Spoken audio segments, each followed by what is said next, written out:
कर जब तक ये दोष ये हटेंगे नहीं तब तक ये सौदा बन नहीं पाएगा, और सौदा बन नहीं पाएगा तो काम नहीं बनेगा।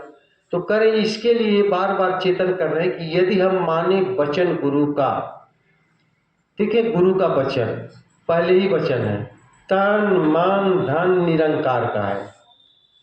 जरा देखा जाए कि तन मन धन निरंकार का है, इससे परे हम क्या हैं, बचता क्या है? पता चलता है कुछ नहीं बचता है। ये हमारी औकात है। तन मन धन निरंकार का है, अगर ये मालिक अपना ये ले ले तो हमारी औकात क्या बचती है? बस एक चेत बचता है। जो कहा गया है कि हम चेतन आत्मा है, इस चेत बचता है।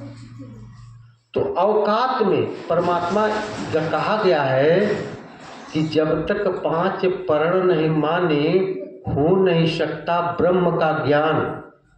पहले परण लिहल जा आ एके तन मन धन निरंकार कह तो आपन ज्ञान, तब हम ज्ञान, अगर ये मान पाई तो हम ज्ञान में स्थित हो पाए। परमात्मा का समझ हमारे समझ में तब आ पाई जब प्रण के हम मान पाए। नहीं तो खोल जो है, अगर मन से ही खोल ना उतरी, मन से ही बात ना ले पावल जाई, तब तक ज्ञान हमारे समझे में ना आ पाई। आ कहत हुआ कि परमात्मा तो देखौल ही, लेकिन कहत हुआ देख पाए तब, हिस्से आई तब जब प्रण के पालन करब तब। अब हम कितनी करत हैं? अगर हम कह पावत हैं धन्य है, ना कह पावत हैं तो हमके अभ्यास करे के, हम कोशिश करे के हम।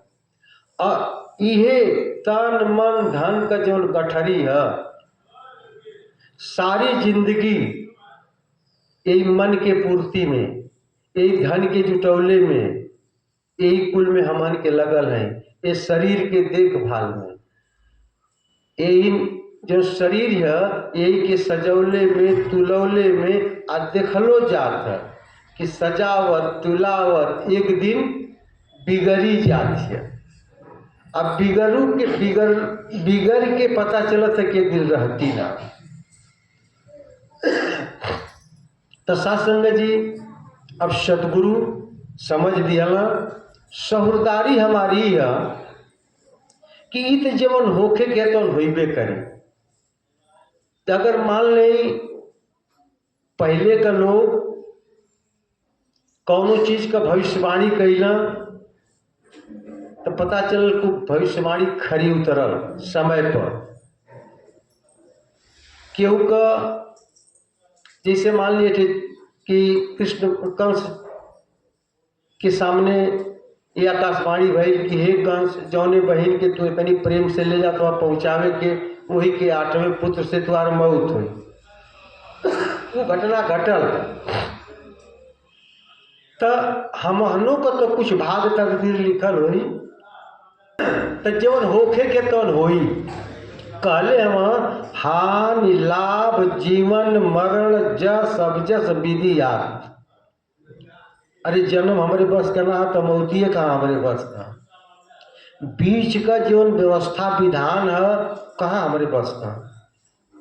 इतने है कि मान लें आदमी मेहनत मशक्कत क के, जैसे धन दौलत मेहनत कल जाले तो कुछ में वृद्धि हो जाले, पढ़ाई लिखाई हम स्कूले गईली कुछ मेहनत कैली तो कुछ हमके आ गल, तो ई कुल तो है, लेकिन हमार मौत टले वाली ना है।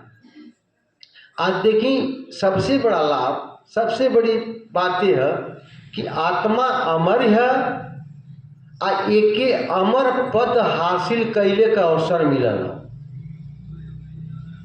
अमर पद ये परमात्मा का संग, खाली भाई एक ठीक में और कितनो धन दौलत हो जाए वो हमारे काम में ना आई, शरीर छूटल बात खत्म भाई।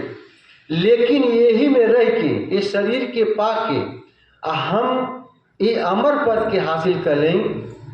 अमर पद हमारा लक्ष्य होके कि हमके ये घर का प्राप्ति करे के आ कहत हो एकरी खातिर शहुरदारी ही है कि जब हमार ध्यान ऐसे जुड़ल बनल रही। कहल जाता कि कण कण में भगवान है, जर्रे जर्रे में भगवान है, लेकिन हमरे लौक पावे। अगर हमरे जबले लौकी ना कि परमात्मा है, जैसे ही सब लोग बैठल हों, हमरे विश्वास ही ना बन पाई कि परमात्मा रूप पकड़ के बैठल है। अब हम तो ये जानत समझ में आओ थे फलाने बैठल हो, ढेकाने बैठल हो, नहीं, हमार भाव हमार विचार ऐसन बन पावे कि मेरा सतगुरु ये नंकार दाता ये शरीर पकड़ करके ये संत महात्मा बन करके बैठा है। काहे से कहत हूँ सौदा भाव से मिलेला। कौनो सौदा लेवे गई ओकर भाव, वो भाव हमरे रही तो हम ले पाई। तो भगवानों एक भाव से मिली, ये मालिक एक भाव से मिली, और वो भाव बन पावे एक खातिर ये संतन का संग है। और संत महात्मा ये हमके समझ देते हो कि सौदा कैसे हो पावे। तो सत्संग जी हमन के ज्ञानी हैं, ज्ञान लिहले हैं, अज्ञान लेके कहते हो कि ये संसार का कौनो पद जो है, कौनो पद यहाँ केव कलेक्टर हो जाए, कप्तान हो जाए, कुछ हो जाए, एक समय और छोड़े के पड़ेला।